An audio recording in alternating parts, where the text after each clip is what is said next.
తదుపరి సింహరాశి. ఈ రాశి వారికి ఈ రోజు మిశ్రమ ఫలితాలు, అంటే అటు మంచి కాదు ఇటు చెడు కాదు, మిశ్రమ ఫలితాలు గోచరిస్తున్నాయి. ఒత్తిడిని తగ్గించే మార్గాలను మీరే వెతుక్కోవాలి. ఆ దిశగా ప్రయత్నం చేయండి.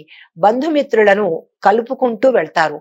వారు మిమ్మల్ని ఏవైనా ఒక మాట అన్నా కానీ పట్టించుకోకుండా ఈ రోజు మీరు ఆ ప్రయత్నాలు చేసుకోండి.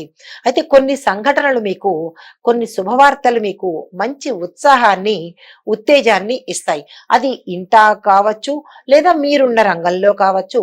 ఆ మాటల వల్ల లేదా ఆ శుభవార్తల వల్ల మీలో మరింత ఎనర్జీ వస్తుందన్నమాట. అయితే పెద్దల ఆశీర్వచనాలు మీరు ఏ పని మీద వెళ్ళినా సరే తీసుకోవాల్సింది, అది ప్రత్యేకమైన సూచన. ఈ రాశిలో ఉండే ప్రతి ఒక్కళ్ళు, అన్ని రంగాల వాళ్లకు ఈ సూచన వర్తిస్తుంది.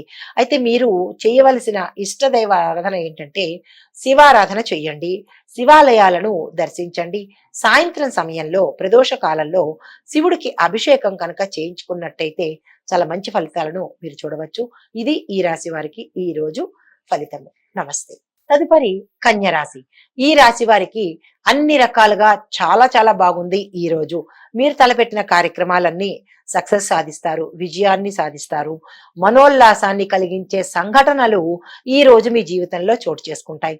ఒక శుభవార్త మీకు అత్యంత ఆనందాన్ని కలగజేస్తుంది.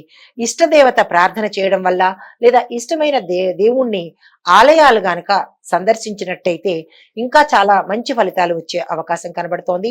తరువాత ఈ రాశిలో ఉండే స్త్రీలు కానీ పురుషులు కానీ అందరికీ కూడా మంచి మంచి సానుకూలమైన ఫలితాలు ఈ రోజు మీకు అత్యంత శుభదినం అని చెప్పొచ్చు.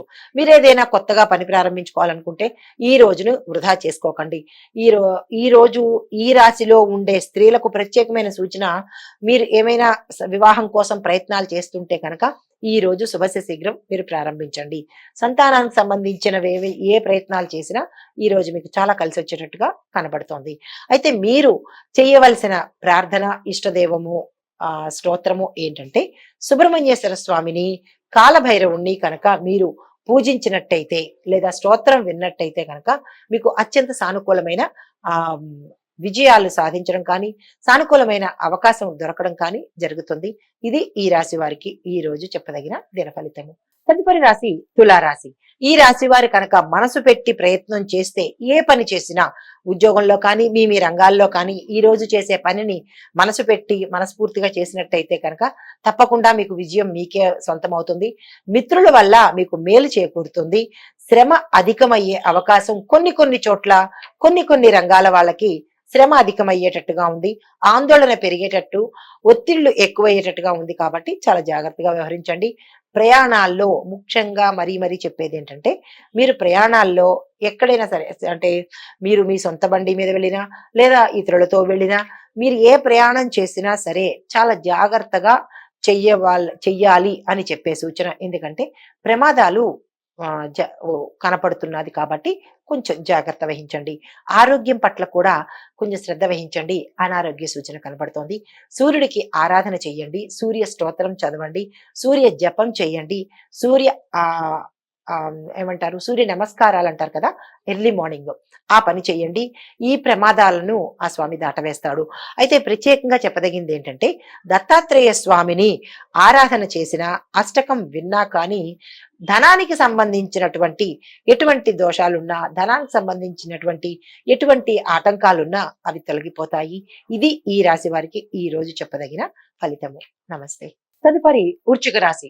ఈ రాశి వారికి కుటుంబ సభ్యులతో ఏవైనా కీలకమైన నిర్ణయాలు తీసుకుంటే కనుక, అంటే వారితో చర్చించి తీసుకుంటే కనుక అవి సక్సెస్ సాధిస్తాయి, విజయాన్ని చేకూరుస్తాయి. ఇంకొకటి ముఖ్యంగా వెంటనే నెరవేరుతాయి. కాబట్టి ఆ దిశగా ప్రయత్నం చేయండి. ఇష్టకార్య సిద్ధి ఈ రోజు ఉంది. మీకు ఏ కార్యమైతే ఇష్టమో అది ఈ రోజు వెంటనే ప్రారంభించండి. తర్వాత ఆర్థిక లావాదేవీలు మీకు ఈ రోజు అనుకూలాన్ని ఇస్తాయి. కాబట్టి ఈ రోజు ఆర్థిక పరమైన ఏ పని చేపట్టాలన్నా ఈ రోజు ప్రారంభించండి. అయితే ప్రయాణాల్లో చాలా చాలా జాగ్రత్త వహించాలి. ఆపదలు, గండాలు, ప్రమాదాలు సూచనగా ఉంది. కాబట్టి అది వాహనం వల్ల అవ్వచ్చు, లేదా మీ స్వంతంగా నడుస్తూ పడ్డమో, లేదంటే ఏమైనా చిన్న దెబ్బలు తగిలించుకోవడమో ఇలాంటివి కనబడుతున్నాయి. కాబట్టి చాలా జాగ్రత్తగా వ్యవహరించండి. ఇంకా తప్పదు వెళ్ళాలి అని అనుకున్నట్టయితే కనుక మీ ఇష్టదైవాన్ని ప్రార్థన చేసుకొని మీరు బయలుదేరవచ్చు. అయితే మీకు చెప్పదగిన ప్రత్యేకమైన సూచన ఏంటంటే గురు చరిత్రని పారాయణ చెయ్యడము ఈ రోజు నుంచి ప్రారంభం చేయండి. అది మీకు ఏవైనా పెండింగ్ ఉండిపోయినా, లేదా ఏవైనా కాకపోయినా, వివాహాలు కాకపోయినా, సంతానం కలగకపోయినా, ఈ గురు చరిత్ర ఈ రోజు నుంచి పారాయణం చేయడం కనుక తప్పనిసరిగా మొదలుపెట్టుకున్నట్టయితే మీకు భవిష్యత్తులో వచ్చే ఆటంకాలన్నీ తొలగిపోతాయి. ఇది మీకు చెప్పదగిన ప్రత్యేకమైన సూచన. ఇది ఈ రాశి వారికి ఈ రోజు ఫలితము. నమస్తే అండి.